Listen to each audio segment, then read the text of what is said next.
بسم الله الرحمن الرحيم ألف لام ميم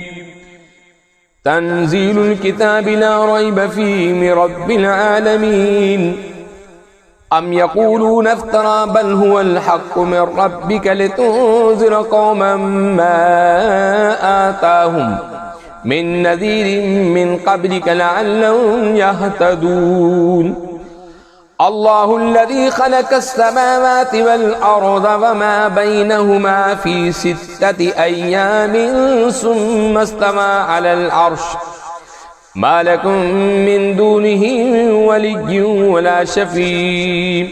أفلا تتذكرون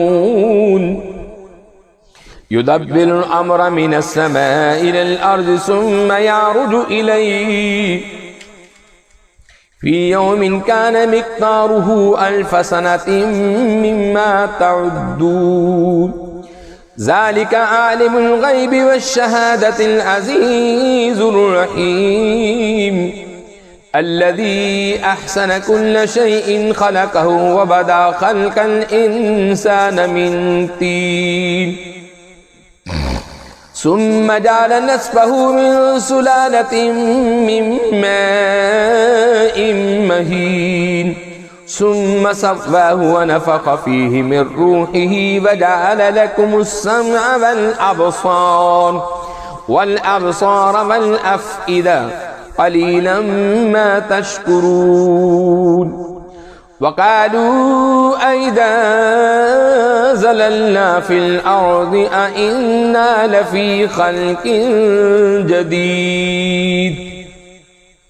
بل هو بلقاء ربهم كافرون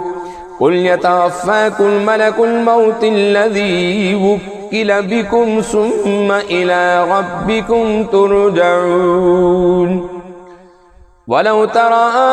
إذ المجرمون ناكسوا رؤوسهم عند ربهم ربنا أبصرنا وسمعنا فارجعنا نعمل صالحا إنا موقنون ولو شئنا لآتينا كل نفس هداها ولكن حق القول مني لأملأن جهنم من الجنة والناس أجمعين فذوقوا بما نسيتم لقاء يومكم هذا إنا نسيناكم وذوقوا عذاب الخلد بما كنتم تعملون إنما يؤمن بآياتنا الذين إذا ذكروا بما خروا سجدا وسبحوا بحمد ربهم وهم لا يستكبرون تتجافى جنوبهم عن المضاجع يدعون ربهم خوفا وطمعا ومما رزقناهم ينفقون فلا تعلم نفس ما أخفي لهم من قرة أعين جزاء بما كانوا يعملون أفمن كان مؤمنا كمن كان فاسقا لا يستوون أما الذين آمنوا وعملوا الصالحات فلهم جنات المأوى نزلا بما كانوا يعملون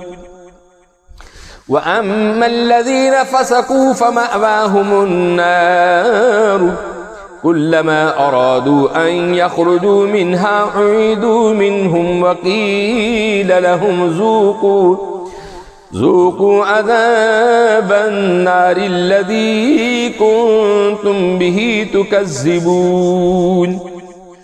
ولنذيقنهم من العذاب الأدنى دون العذاب الأكبر لعلهم يرجعون ومن أظلم ممن ذكر بآيات ربه ثم أعرض عنها إنا من المجرمين منتقمون ولقد آتينا موسى الكتاب فلا تكن في مرية من لقائه وجعلناه هدى لبني إسرائيل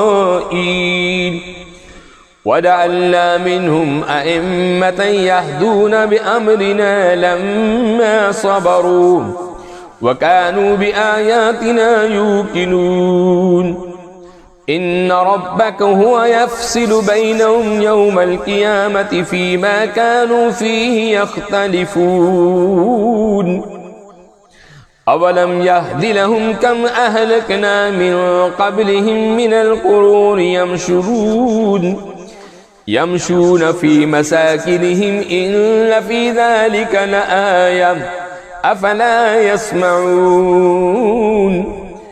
أولم يروا أنا نسوق الماء إلى الأرض الجرز فنخرج به زرعا تأكل منه أنعامهم وأنفسهم أفلا يبصرون ويقولون متى هذا الفتح إن كنتم صادقين قل يوم الفتح لا ينفع الذين كفروا إيمانهم ولا هم ينظرون فأعرض عنهم وانتظر إنهم منتظرون صدق الله العظيم.